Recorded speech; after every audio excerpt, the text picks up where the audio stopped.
सबको जय मसीह की। परमेश्वर आपको आशीष दे।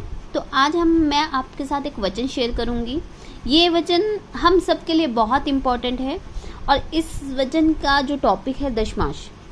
क्योंकि हम जब भी कलीसिया में जाते हैं तो वहाँ पे हमें एक वर्ड काफ़ी टाइम सुनाई देता है या हमसे कहा जाता है कि अपनी कमाई का 10वां हिस्सा दीजिए। लेकिन हम क्या करते हैं, हम अपनी कमाई का 10वां हिस्सा नहीं देते। हम क्या सोचते हैं कि जो हमारी कलीसिया है, हमारा चर्च में लोग हमसे दशमांश के लिए बोल रहे हैं, वो हमसे पैसा ऐंठना चाहते हैं या पैसा मांग रहे हैं या फिर हमारे साथ बेईमानी कर रहे हैं। लेकिन यहाँ पे ऐसा कुछ नहीं है। और कई लोगों ने मुझे ऐसे वचन में भी कहा है कि बाइबल में ऐसा कहीं नहीं लिखा है कि दशमांश दें या अपनी कमाई का 10वां हिस्सा दीजिए।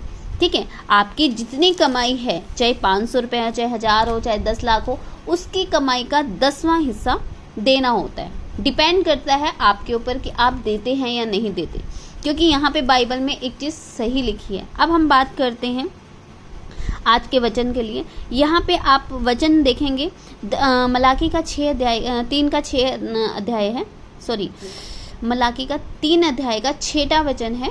तो हम बात करते हैं दशमांश की चोरी के बारे में। तो यहाँ पे हम अगर दशमांश की चोरी करते हैं तो हमें क्या हम करते हैं, और अगर हम कलीसिया में दशमांश देते हैं तो हमें क्या आशीषें मिलते हैं, हम उसके बारे में बात करते हैं। ठीक है, अब ये भी नहीं हो सकता कि आप सिर्फ वो इसलिए रहे हो कि आपको उससे चाहिए, आप अपनी कमाई का 10वां हिस्सा देते हैं। उसके बारे में यहाँ पे लिखा गया है कि देना क्यों जरूरी है। ठीक है, यहाँ पे हम पढ़ते हैं दशमांश की चोरी। यहाँ पे आप एक वचन पढ़ेंगे 8वें से, दशमांश की चोरी के इसमें। तो यहाँ पे लिखा है, क्या मनुष्य परमेश्वर को धोखा दे सकता है? पर देखो, तुम मुझे को धोखा देते हो, पर तो भी पूछते हो हमने किस बात में तुझे लूटा है। क्या होता है, यहाँ पे आप वचन पढ़ेंगे, यहाँ पे लिखा है क्या मनुष्य परमेश्वर को धोखा दे सकता है? बिल्कुल नहीं, क्योंकि हम इंसान को धोखा दे सकते हैं। ठीक है, हम कुछ बोलते हैं और हम उस चीज़ से परे होके हम झूठ बोल देते हैं या उस चीज़ में लास्ट मोमेंट पे धोखा दे देते हैं। तो ऐसा क्या है कि यहाँ पे लिखा है, क्या है, क्या मनुष्य परमेश्वर को धोखा दे सकते हैं? क्या एक इंसान जिसे परमेश्वर ने बनाया है उसको धोखा दे सकता है? मनुष्य कभी भी परमेश्वर को धोखा नहीं दे सकता। पर देखो, तुम मुझको धोखा देते हो और तो भी पूछते हो कि हमने किस बात में तुझे लूटा है। यहाँ पे हम देखते हैं कि हम परमेश्वर को धोखा भी देते हैं और झूठ भी बोलते हैं। उसके बाद हम पूछते हैं कि परमेश्वर हमने तुझे किस बात में लूटा है। कई बार होता है जब हम अपनी कलीसिया में अपने दशमांश को नहीं देते, ठीक है, फिर हमारे मन में ऐसी ऐसी चीज़ें आती हैं कि भाई हमने नहीं दिया, हमने कुछ गलत नहीं किया। लेकिन यहाँ पे वचन बताता है कि हम परमेश्वर को धोखा देते हैं। तुम पर भारी श्राप पड़ा क्योंकि तुम मुझे लूटते हो। यहाँ पे बाइबल कहती है कि क्या है, कि तुम मुझे लूटते हो। यहाँ पे परमेश्वर को हम लूटते हैं। ठीक है, अगर हम अपनी कमाई का 10वां हिस्सा नहीं देते, ठीक है, और परमेश्वर को धोखा देते हैं, तो क्या हम परमेश्वर को लूटते हैं। आगे हम लिखें, वरन सारी जातियाँ भी ऐसा करती हैं। वरन सारी जाति ऐसा करती हैं और भी जातियाँ ऐसा ही करती हैं। ठीक है, अब अगला वचन बड़े ध्यान से पढ़िएगा। सारे दशमांश भंडार में ले आओ कि मेरे भवन में भोजन वस्तु रहे। और सेनाओं के यहोवा का यह वचन है कि ऐसा करके मुझे परखो कि मैं आकाश के झरोखे तुम्हारे लिए खोलकर तुम्हारे ऊपर अपरंपार आशीष करता हूँ कि नहीं। धन्यवाद हो परमेश्वर का। जब भी मैं ये वचन पढ़ती हूँ तो मुझे बहुत आशीष मिलती है इस वचन से। क्योंकि देखिए, जब हम यहाँ पे परमेश्वर के वचन में लिखा है कि अपने सारे दशमांश भंडार में ले आओ और मेरे भवन में ले आओ, ताकि क्या रहे, भोजन वस्तु रहे। और सेनाओं का यहोवा कहता है, सेनाओं का यहोवा यह कहता है, हमारा परमेश्वर यह कहता है कि तुम ऐसा करके मुझे परखो कि मैं आकाश के झरोखे तुम्हारे लिए खोलकर तुम्हारे ऊपर अपरंपार आशीष की वर्षा करता हूँ कि नहीं। परमेश्वर का धन्यवाद हो। यहाँ पे परमेश्वर क्या बोलता है कि तुम अपनी दशमांश जो है उसे कलीसिया में ले आओ।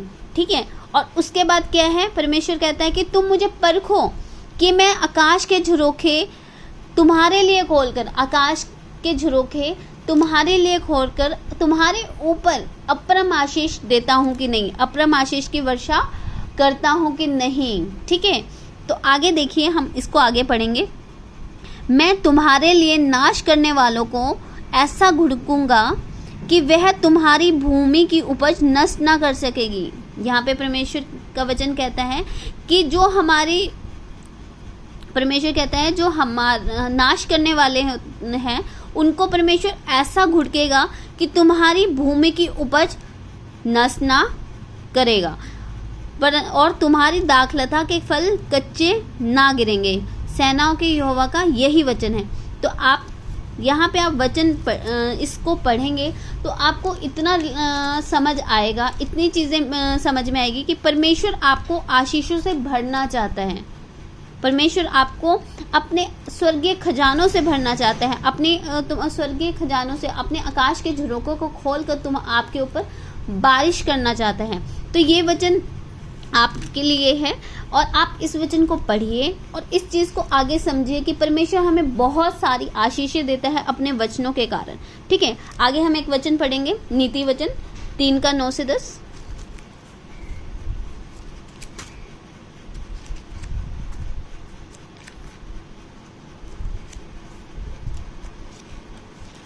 यहाँ पे भी कुछ 1-2 वचन आपको ऐसे मैं बताऊंगी जहाँ पे कुछ लोग जो मुझे बोलते हैं कि बाइबल में नहीं लिखा, ये बाइबल में ही लिखा है। अगर आपने बाइबल पढ़ी है तो आप पुराने नियम में ये पढ़ सकते हैं, जहाँ पे परमेश्वर ऐसी बातें बोलता है जिससे आपको, जो आप बोलते हैं कि हम ऐसा तो कहीं नहीं लिखा, तो उस चीज़ के लिए परमेश्वर ने आपको उसका जवाब दिया। क्योंकि मैंने अभी कल परसों मुझे किसी ने पोस्ट में ऐड किया तो उसने लिखा था कि चर्च वाले क्या करते हैं, बेईमानी कर रहे हैं, पैसे मांगते हैं। तो भाई अपनी कमाई का 10वां हिस्सा यहाँ पे बाइबल में लिखा है कि आपको देना चाहिए, वो आपके ऊपर है कि आप देते हैं कि नहीं, क्योंकि यहाँ पे परमेश्वर आपको उसी कमाई के ऊपर अपरंपार आशीष देता है। ठीक है, तो चलिए हम आगे वचन पढ़ते हैं। जैसे मैंने बात की थी 3 अध्याय का, 9वां नहीं था,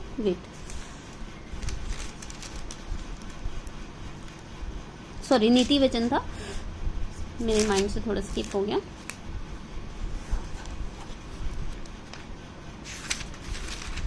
नीति वचन का है, नीति वचन का 3 अध्याय उसका 9वां।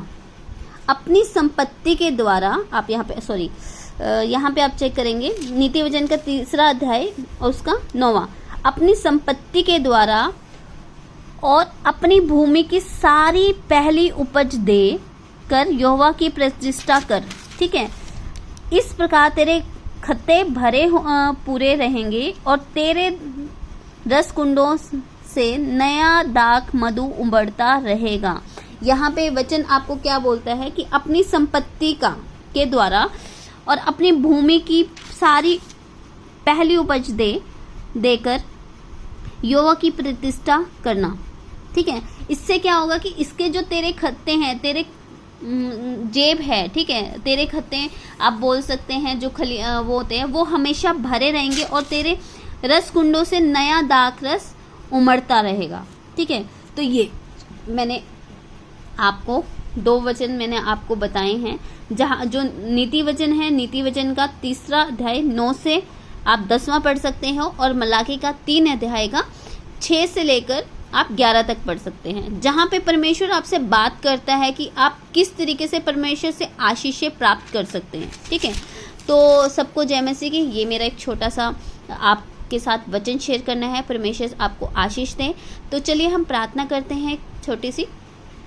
Hallelujah, hallelujah, hallelujah. महान खुदा परमेश्वर, खुदावन आपकी महिमा, आपकी आराधना हो पिता परमेश्वर। आज का सुंदर दिन, सुंदर समय दिखाया आपने और बहुत आशीषों से रखा मेरे परमेश्वर, आपका धन्यवाद करती हूँ। हे मेरे खुदावन महान पवित्र परमेश्वर, आपने सभी लोगों को सलामत रखा। जितने भी लोग खुदावन इस वचन को सुन रहे हैं और समझ रहे हैं पिता और पढ़ रहे हैं, उन सबको 100 गुना आशीषों से भर दीजिए पिता। उनके जीवनों में आशीषें से भर देना मेरे परमेश्वर, 100 गुना आशीषों से भर देना पिता। जो भी आज हमने वचन पढ़े हैं, इन वचनों के जरिए उनके मनों में कार्य कर, उनके जीवनों में कार्य कर पिता परमेश्वर, ताकि उनकी कमाई में मेरे खुदा 100 गुना आशीषों से भर दीजिए मेरे खुदावन। हालेलुया। महान खुदा, पवित्र पवित्र परमेश्वर खुदा, आपकी आशीषों से भर जाए हर एक वचन, आपकी वचनों के अनुसार चलने पाए पिता। जो भी ये वचन पढ़े हैं पिता मेरे खुदावन यीशु राजा, उनके मनों में रखिए पिता, उनके हृदय की पट्टियों पे लिख दीजिए पिता परमेश्वर। पिता परमेश्वर, ये वचन आपके उनके मनों में 100 गुना आशीषों से भर कर उमड़े मेरे खुदावन। आपकी महिमा, आपकी आराधना होने वाले परमेश्वर खुदा, आपका धन्यवाद करते हैं पिता परमेश्वर।